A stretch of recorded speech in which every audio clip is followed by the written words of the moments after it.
How to change shop name in Google Map. Hey everyone, welcome back to our channel. In today's video we're going to learn how we can change our shop name on Google Maps, so make sure to watch the video till the end. Now it doesn't matter whether you own that shop or not, by the way, because you can actually suggest a name for any shop that you have. So you can open up the Google Maps application here, then after that you can simply go ahead and search for a particular shop over here depending upon which one it is. So when you select that particular shop, you will see all these sorts of information here, right? Otherwise what you can also do is, let me just go ahead and enable my location services, by the way. So once I enable my location services, over here I can simply select any of the shop, or whether it is a shop or not, or whether it is anything. I can select that option. I can swipe all the way here, then I can just tap on edit.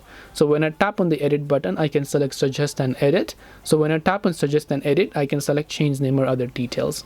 So after I do that, I can simply give this place a new name over here, and after I do that, I can tap the submit button to save the changes.